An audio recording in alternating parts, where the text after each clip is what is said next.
दोस्तों, हम में से ज्यादातर लोग यही सोचते हैं कि हमारे दुखों का कारण कोई और है, और जब हम इस पर विश्वास करते हैं तो हम आत्मनियंत्रण की कमी और खुद को नियंत्रित करने में असमर्थता को नजरअंदाज कर रहे हैं।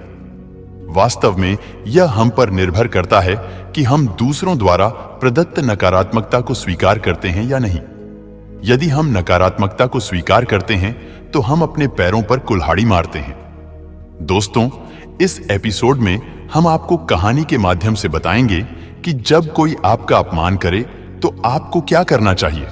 तो वीडियो के अंत तक बने रहिए और वीडियो को पूरा देखिए। नमस्कार दोस्तों, एंशिएंट बुक के एक और एपिसोड में आप सभी का स्वागत है। एक बार बुद्ध किसी गांव से गुजर रहे थे। उस गांव के लोग उसे पसंद नहीं करते थे। उन्होंने बुद्ध को घेर लिया और गालियां देने लगे। सबसे ज्यादा गुस्सा गांव के मुखिया को हुआ। उसने उल्टे बुद्ध को गाली देना शुरू कर दिया, लेकिन बुद्ध इस सब से बेपरवाह होकर मंद मंद मुस्कुराते रहे। मुखिया बहुत देर तक बुद्ध को गालियां देता रहा, लेकिन कुछ देर बाद उसका मुंह सूखने लगा, जिससे वह चुप हो गया। यह देखकर बुद्ध ने कहा, यदि तुम्हारी बात पूरी हो जाए तो मुझे आगे बढ़ना चाहिए। मुझे आगे गांव जाना है, वहां लोग मेरा इंतजार कर रहे होंगे।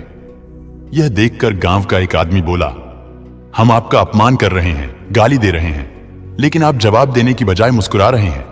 आप इस पर प्रतिक्रिया क्यों नहीं देते? बुद्ध ने कहा, वत्स, तुम्हें आने में थोड़ी देर हो गई। 10 साल पहले आते तो मजा आता, क्योंकि 10 साल पहले मैं भी तुम्हारे जैसा था। यदि उस समय तुम मेरे बारे में बुरा बोलते या मुझे गाली देते तो मैं भी क्रोधित हो जाता। इससे ज्यादा तो मैं तुम्हें गाली देता। संभव है कि वह शारीरिक हिंसा का भी सहारा ले, लेकिन अब मैं आगे बढ़ चुका हूं। मैंने अपना सारा गुस्सा और नफरत पीछे छोड़ दी है। अब मैं उस जगह पहुंच गया हूं जहां तक आपकी गालियां नहीं पहुंच पाती। तुमने मुझे गाली दी, यह तुम्हारी भावना है, लेकिन आपकी भावनाएं मुझ तक नहीं पहुंच रही हैं। मुझ पर इसका आरोप तभी लगाया जाएगा जब मैं इसमें भाग लूंगा।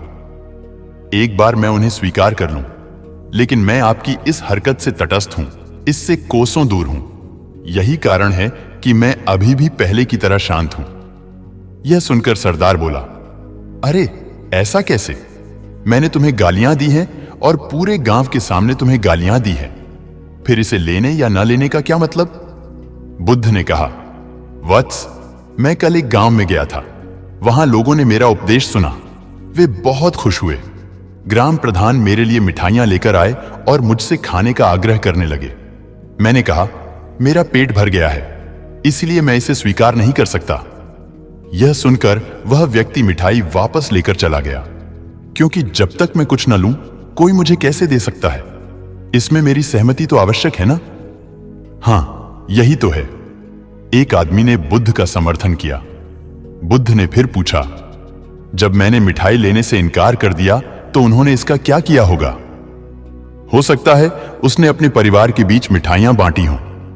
एक व्यक्ति ने उत्तर दिया। बुद्ध ने कहा, तुमने ठीक कहा। ठीक उसी मिठाई की तरह तुम मेरे लिए गालियां लेकर आए हो और चाहते हो कि मैं उन्हें स्वीकार कर लूं, लेकिन भाई, मैं उन्हें नहीं लेता। अब बताओ, तुम उनका क्या करोगे? इसका उस शख्स के पास कोई जवाब नहीं था। बुद्ध ने फिर कहा, मुझे तुम पर दया आती है वत्स। अरे, मुझे तो गुस्सा तभी आएगा जब मुझे ये गालियां मिलेंगी, और जब मैं गालियां नहीं खाता तो क्रोध का प्रश्न ही नहीं उठता। सरदार ने बुद्ध की बात पर कोई प्रतिक्रिया नहीं दी। शायद वह कुछ सोच रहा था। बुद्ध ने कहा, मैं अपनी आंखों से देखता हूं कि गाली एक कांटा है जो देने वाले और लेने वाले दोनों को क्रोध से पागल कर देती है।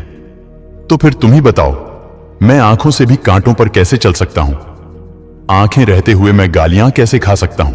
तुम्हारा उपहार स्वीकार करने में असमर्थ हूं। इतना कहकर बुद्ध ने हाथ जोड़ दिए। बुद्ध की बात सुनकर सरदार लज्जित हो गया। उसकी आंखें भर आईं। वह कुछ कहना चाहता था, लेकिन उसके होठों ने जवाब दे दिया, और जब उससे और सहन न हुआ तो वह बुद्ध के चरणों में गिर पड़ा। दोस्तों, हम में से ज्यादातर लोग यही सोचते हैं कि हमारे दुखों का कारण कोई और है, और जब हम इस पर विश्वास करते हैं तो हम आत्मनियंत्रण की कमी और खुद को नियंत्रित करने में असमर्थता को नजरअंदाज कर रहे हैं। वास्तव में यह हम पर निर्भर करता है कि हम दूसरों द्वारा प्रदत्त नकारात्मकता को स्वीकार करते हैं या नहीं। यदि हम नकारात्मकता को स्वीकार करते हैं तो हम अपने पैरों पर कुल्हाड़ी मारते हैं, और जब हम उसे अस्वीकार कर देते हैं तो घृणा, क्रोध, हिंसा सभी से मुक्ति मिल जाती है। दोस्तों, हम उम्मीद करते हैं कि आपको यह बुद्ध की कहानी पसंद आई होगी। दोस्तों, हम आपसे फिर मिलेंगे ऐसे ही रोचक और उपयोगी कहानी के साथ। तब तक आप जहां भी हों खुश रहें और खुशियां बांटते रहें। दोस्तों, आपको ये कहानी कैसी लगी हमें कमेंट करके बताइए। अगर वीडियो पसंद आया तो वीडियो को लाइक और चैनल को सब्सक्राइब कर लीजिए। धन्यवाद।